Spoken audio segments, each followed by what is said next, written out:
7 rahasia ibu zaman dulu mengelola gaji kecil agar cukup sebulan. Sebelum lanjut, pastikan klik tombol subscribe, share, dan like dulu ya, supaya channel ini bisa bermanfaat buat lebih banyak teman-teman. Terima kasih. Yuk kita lanjut deh. Apa kabar ibu semua?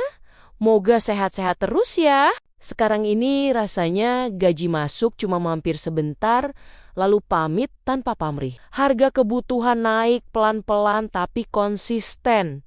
Sementara isi dompet isinya segitu-segitu saja. Dan yang paling sering kena imbasnya itu ibu-ibu yang tiap hari mikir menu, belanja, dan kebutuhan rumah. Judul video ini bukan sekadar nostalgia ibu zaman dulu, tapi jawaban realistis buat kondisi sekarang.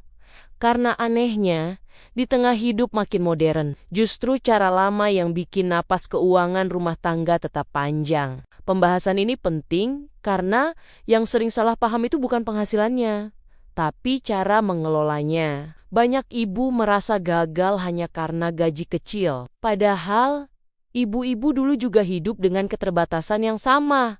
Bedanya, mereka punya sistem bertahan hidup yang rapi tanpa istilah ribet. Sedikit bercanda ya, ibu zaman dulu itu tidak kenal financial planner. Tapi hasilnya lebih stabil daripada saldo rekening yang isinya naik turun kayak emosi pas anak belum mandi sore hari. Sebagai pengantar yang relevan, data Badan Pusat Statistik menyebutkan bahwa pengeluaran rumah tangga untuk kebutuhan pokok terus meningkat. Dalam beberapa tahun terakhir, sementara kenaikan pendapatan tidak selalu seimbang. Artinya, belajar cara mengelola uang itu bukan pilihan, tapi kebutuhan. Dan disinilah rahasia ibu zaman dulu.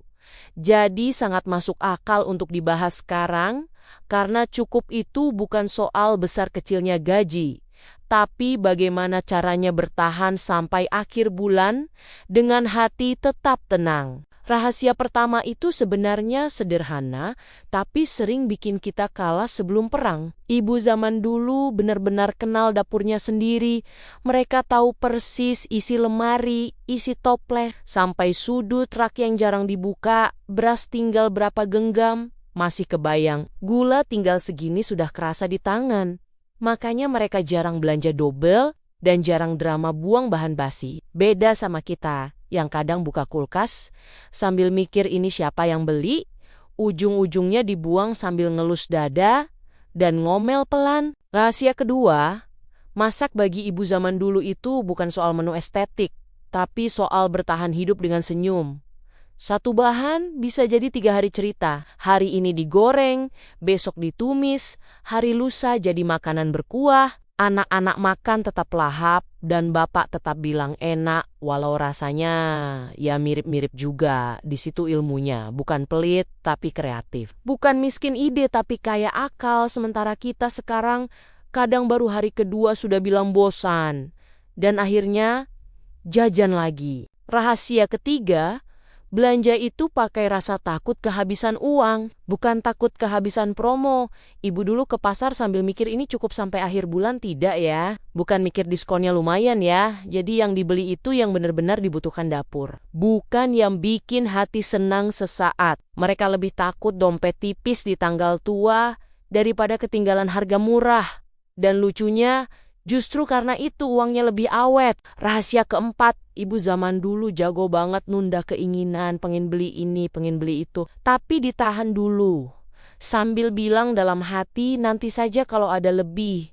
Bukan karena tidak boleh bahagia, tapi karena tahu prioritas. Anak makan dulu, baru ibu mikir ganti sandal. Sementara kita kadang sandal belum putus tapi sudah check out karena katanya self-reward padahal dompet lagi puasa. Rahasia kelima, soal nyisihin uang, ibu zaman dulu itu tidak ribet. Begitu pegang gaji, langsung dipisah walau cuma receh.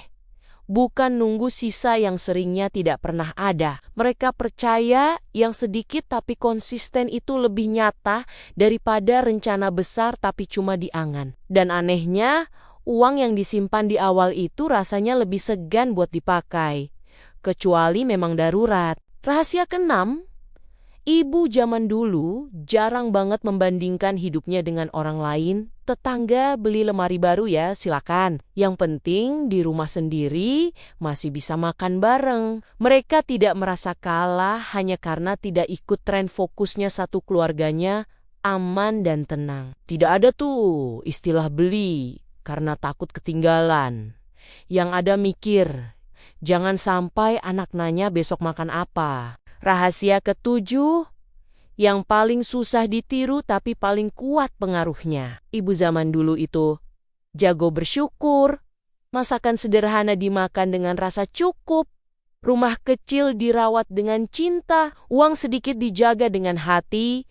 Mereka tidak banyak mengeluh karena sibuk menjalani. Dan mungkin itu sebabnya walau hidupnya sederhana, auranya tetap hangat dan bikin rumah terasa pulang. Kalau dipikir-pikir, semua cerita tadi itu bukan soal masa lalu yang ketinggalan zaman, tapi soal cara pandang yang pelan-pelan hilang karena kita terlalu sibuk ngejar cepat. Ibu-ibu zaman dulu mungkin tidak kenal istilah financial planning, tapi mereka paham betul rasanya deg-degan menjelang akhir bulan. Jadi setiap keputusan kecil itu penuh perhitungan dan doa dalam hati. Kita sekarang sering ketawa sendiri di dapur, sambil pegang kantong belanja yang kelihatannya ringan dan isinya cuma itu-itu saja. Tapi pas lihat struk malah panjang kayak curhatan tengah malam, angkanya berjejer rapi bikin mata perih. Lalu kita berdiri bengong beberapa detik sambil mikir barusan beli apa saja ya. Terus ujung-ujungnya cuma bisa senyum kecut dan bilang pelan ke diri sendiri. Kok bisa ya? Padahal rasanya cuma beli kebutuhan dapur doang. Dan disitulah lucunya hidup ibu-ibu, sambil masak, sambil mikir tagihan, sambil ngaduk sayur, sambil ngitung sisa saldo, sambil senyum ke anak, padahal otak lagi rapat darurat. Akhirnya kita sering merasa gagal hanya karena uang terasa kurang.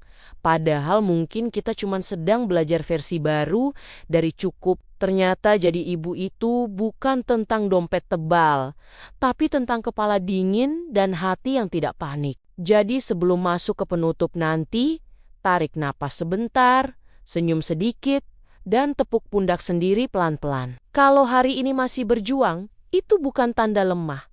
Itu tanda peduli. Dan selama masih mau belajar, masih mau mengatur, dan masih mau bersyukur, selalu ada harapan bahwa bulan depan bisa lebih rapi, lebih tenang, dan lebih ramah ke hati. Demikian, terima kasih sudah mendengarkan ceritaku kali ini. Sampai ketemu lagi di cerita-cerita berikutnya. Tetap semangat ya ibu-ibu semua.